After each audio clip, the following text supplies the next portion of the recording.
Graham Hill sponsors Bellew versus Haye 2 on Sky Sports Box Office.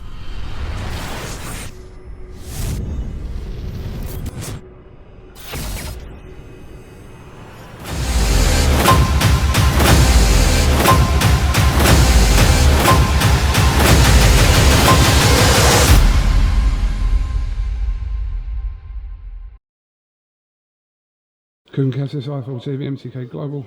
Oh, what a night. Mate, you can't buy nights like that. That's up there. Up there. I know he said it wasn't up there with Goodison Park, but that was up there for Goodison Park with me. Because it was the knockdowns. You know, last time it was like he got injured but you know the first knockdown when they're exchanging, bang, right hand down the pipe, then in the corner, left hook, and the final knockdown before it got stopped, off his feet, both feet, bang! Mate, again, sorry the language, he's a game motherfucker. By the way, David Haye's a game motherfucker. Absolutely. As well, because he was there, and I was thinking, at the end of the third round, I thought, please, ref, just stop the fight. He's gone. And the bell saved him. But, mate, this is, as I said in the build-up, this is, people said, oh, what, you know, where does the winner go? This was just a prize fight. You know, this was two world-class fighters, world cruiserweight champion, former world cruiserweight champion, former world heavyweight champion. Just a great British fight, and I knew it would be a great fight, and it was thrilling, again, thrilling. And I'm just so pleased for him, because I think he's going to get the credit he deserves now. And he's a great fighter, and he's getting better and better and better. Dave Caldwell's done an incredible job. He's so smart. He's such a smart fighter. He was always in control of that fight. You see him just sitting on the ropes, like, what are you doing on the ropes? But he knew what he was doing. It was. Is that the last time we see Haye in the ring, in your opinion? He should be, yeah. Because he didn't really say that at the end. No, because yeah. I think he doesn't. You know what? He came up to me after and he said, "I love that. I mean, he really enjoyed that. It was a tear up, wasn't it? I mean, there were times, even when he was hurt at the end, they were trading up, and I was thinking, if Tony Cops won here, it's over. But that's why he's got balls like fucking melons. Because he stands in front of you and he will trade because he believes in his power. His power's unbelievable. Underrated over the years but as well, yeah. The thing is in a first fight, when a guy's surviving, it's hard to knock him out. As I said in the build-up, when he's trading with people and he lands, you saw he took Haye off his feet with that final left hook. Because that's what people were saying in the first fight, that despite the injury, Tony couldn't still properly get Haye out of there. He's surviving, and it's like when you're fighting a journeyman. But when you're in there with someone trying to knock you out and you're trading, when that first knockdown was unbelievable, watch it back. They're both trading up, and it's like bang, bang, right hand. Fucking the bollocks, that was the bollocks. What's next? I don't know, nothing. If he called me tomorrow and said, I'm done, I'll be the happiest man. Is that a possibility, yeah? No. Do you know why? Because he's improving. You know? But if he was a deteriorating fighter, if he was showing signs that he wasn't, I would say to him, I would never say to him, Tony, you can't when he's improving.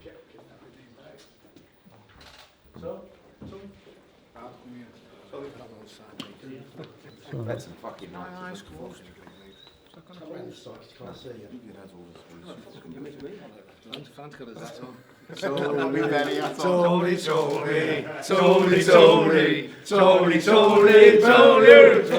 tell you what, we've had some fucking nights. It's this venue. Mate, isn't it? It's always going to come here. I just keep coming back here and things just keep going on. Well, no one's ever sort of ended the interview to go and do a photo shoot and then come back. Yeah. You have. Just a word about the rest of the card, Ed, quick. Yeah, I mean, the Martin Ward-Tennyson fight was one of the best fights I've seen recently. I mean, great performance from Tennyson. And Ward, listen, great performance from Ward. As well. Ward for Second 3 round, rounds boxed out of his skin. Tennyson looked completely finished. He came back. He's incredibly strong, huge puncher. It's just a brilliant fight, and I'm gutted for Ward. He'll be back.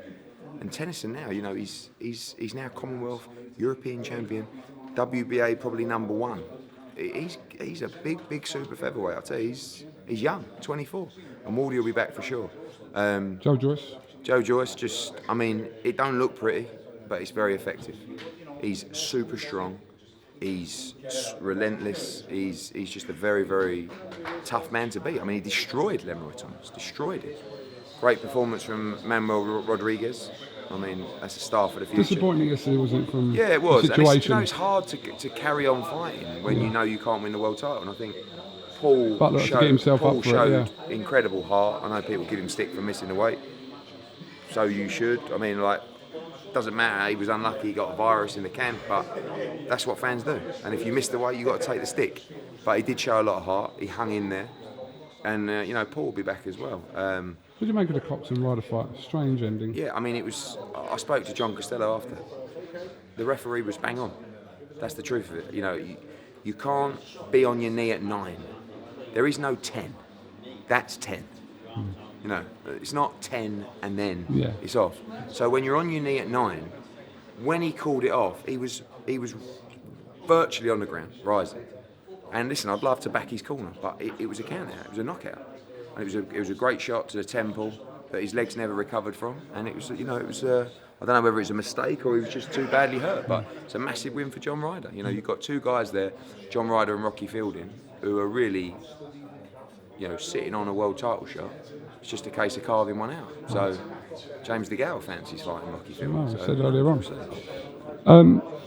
Just a quick one. Callum Johnson and Better Beef. Better Beef. You pronounce it? Beterbiev. Better Beef. Babertiev. I don't know, but he's a beast. I know. Yeah. But So this is what's happened. So the IBF went down. The IBF went down the rankings for his mandatory. First guy said no. Second guy said no. Anthony Yard said no. Everybody said no. And then the new rankings came out, and because Callum Johnson beat Buglioni, he was the one guy they hadn't asked. So they've asked him, and he goes, "Fuck yeah." I mean, Callum Johnson's game was amazing. He went to me, "Well, of course I'm going to take that fight." I said, "Yeah, but you know," so I said, "Fuck it, what? So what am I in the game for? I've got a world title shot. I was out of the game a year ago. Now I've won a British title, first round knockout, and I'm fighting for the world title." That's what we like. We like the cojones. Why It's not? a tough fight. Listen, still got to get the money. I ain't letting him take the fight for small money.